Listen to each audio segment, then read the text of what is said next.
Riñones poliquísticos. Para abarcar el tema de riñones poliquísticos es necesario tener en cuenta la embriología renal.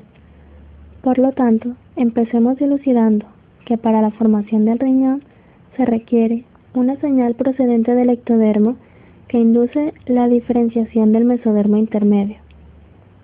Este se compacta y ahueca dando lugar al conducto de Wolff y nefronas primitivas, constituyendo el pronefros, que degenera muy pronto y no es funcional en los mamíferos. El mesonefros se desarrolla siendo el riñón funcional durante la embriogénesis. Durante esta fase se diferencia el mesénquima metanéfrico, que dará lugar al metanefros o riñón definitivo. Al inicio del desarrollo fetal, el metanefros es ya funcional y actúa como riñón del feto. El mesonefros degenera dando lugar a algunas estructuras del aparato reproductor. Finalmente, se obtiene un riñón conformado por una corteza y una médula renal, esta última formada por pirámides, las cuales se separan por columnas medulares. En el vértice de cada pirámide se encuentra una papila, la cual desemboca en unos cálices menores. La unión de 3 o 4 forman un cáliz mayor, y la unión de 3 o 4 cálices mayores forman la pelvis renal. Cuando hablamos de riñones poliquísticos, hacemos referencia a un trastorno genético en que se forman numerosos quistes en los túbulos renales. Esto se da por la presencia del factor B del crecimiento tumoral. Cuando crece, el quiste pierde su comunicación tubular y se aísla del glomérulo. De igual manera, se presenta una dilatación progresiva bilateral de los túbulos renales. Estos quistes pueden reemplazar lentamente gran parte de la masa del tejido de los riñones, lo que reduce la función renal y conduce a una insuficiencia renal. Pueden ocurrir al mismo tiempo quistes hepáticos, aneurismas cerebrales y anormalidades de las válvulas cardíacas. La infección urinaria se presenta con más frecuencia en las mujeres que en los hombres. Por su localización, la infección puede dividirse en pielonefrosis, que hace referencia a la infección de pelvis y cálices. La infección renal parenquimatosa, que se refiere a la infección bacteriana intersticial aguda, y el piocisto, que es una infección del quiste. El estudio microscópico demuestra que pueden originarse en cualquier parte de la nefrona y no se trata en realidad de quistes, sino de una invaginación sacular de la nefrona. Los cálculos están constituidos principalmente de urato y oxalato de calcio y se asocian con un pH urinario bajo, descenso de la excreción urinaria del citrato y aumento de la excreción del ácido úrico. La hematuria es el signo de presentación en el 35% de los casos y el 50% de los pacientes se observa hematuria macroscópica o microscópica. El riesgo de hematuria parece asociarse a la hipertensión y el aumento del tamaño de los quistes.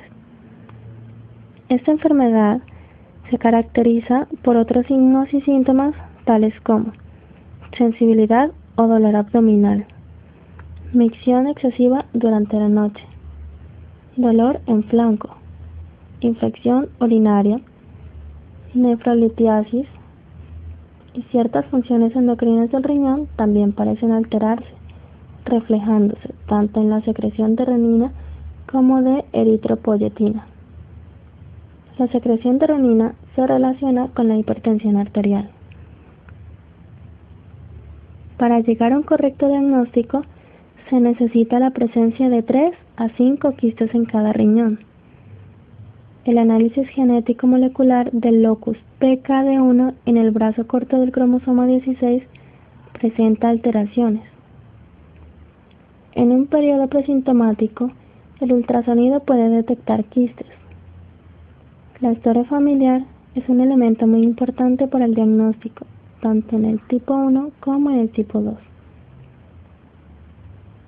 Como se mencionó anteriormente, esta alteración se clasifica en riñón poliquístico tipo autosómico recesivo y dominante. Con respecto al tipo autosómico recesivo, la forma perinatal cursa con riñones muy grandes, causando muerte precoz por insuficiencia renal y fibrosis hepática mínima. La forma neonatal se presenta con hipertensión, uremia y escasa afección hepática. La forma infantil se manifiesta a partir de los 3 meses y cursa con manifestaciones renales y hepáticas, con posible progresión hepática tras un trasplante renal.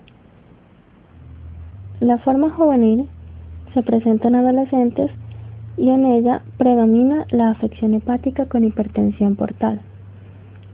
Su incidencia es de 1 en 5.000 nacidos vivos. Con respecto al riñón poliquístico tipo autosómico dominante, los riñones suelen ser de gran tamaño y contienen numerosos quistes de dimensiones variables en la corteza y en la médula.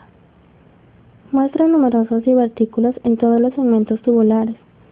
Los primeros síntomas consisten en dolor abdominal o lumbar, hematuria, hipertensión o, con menor frecuencia, infección urinaria o presencia de una masa abdominal, como ya lo habíamos dicho antes. Las causas de dolor abdominal se deben a la distensión producida por los quistes, hemorragia intraquística, hematuria macroscópica con coágulos y hematoma perinéfrico acompañado de la nefrolitiasis o raras veces hipernefrona. Como observamos en la imagen, cuando una madre y un padre son portadores de esta alteración, tienen una probabilidad del 25% de tener un hijo sano, 50% de tener hijos portadores pero no afectados y el 25% de tener un hijo afectado. Su incidencia es de 1 en cada 1.000 nacidos vivos. En la poliquistosis autosómica dominante, esta enfermedad puede ser causada por mutaciones del gen PKD1 en el cromosoma 16, el PKD2 en el cromosoma 4 y PKD3 se desconoce concretamente su localización.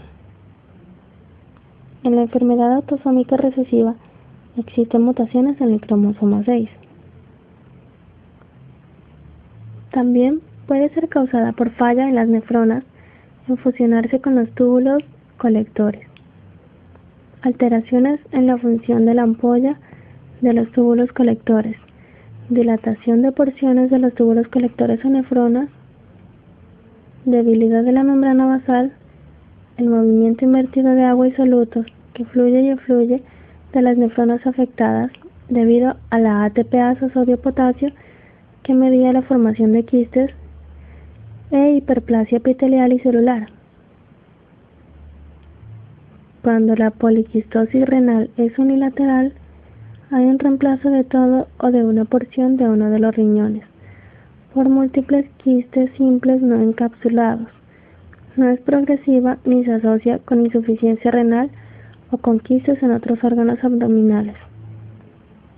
Al contrario de la unilateral, la bilateral se caracteriza por ser progresiva asociada a insuficiencia renal. Para tratar esta enfermedad se debe dar especial importancia a los síntomas que ella presenta y se debe emplear tratamiento exhaustivo de los factores de riesgo cardiovascular acompañantes, como la diabetes, el colesterol y evitar el tabaco. Para ello, se pueden emplear tratamiento con antihipertensivos, como los inhibidores de la enzima convertidora de angiotensina, como el enalapril, antagonistas de los canales de calcio, como el amlodipino y el nifedipino, o bloqueantes alfa y beta adrenérgicos, como la doxazosina y el atenolol. Además, se pueden emplear estatinas para el colesterol. Las infecciones de orina deben recibir un diagnóstico precoz y comenzar tratamiento antibiótico para evitar complicaciones. La dieta suele ser preferible baja en proteínas como protección renal. Los aneurismas intracraneales con un diámetro superior a 10 milímetros deben tratarse quirúrgicamente y aquellos con un diámetro inferior a 6 milímetros tienen un bajo riesgo de rotura y deben evaluarse anualmente. Los enfermos con fracaso renal en fase terminal pueden llegar a ser candidatos para el tratamiento con diálisis e incluso trasplante renal.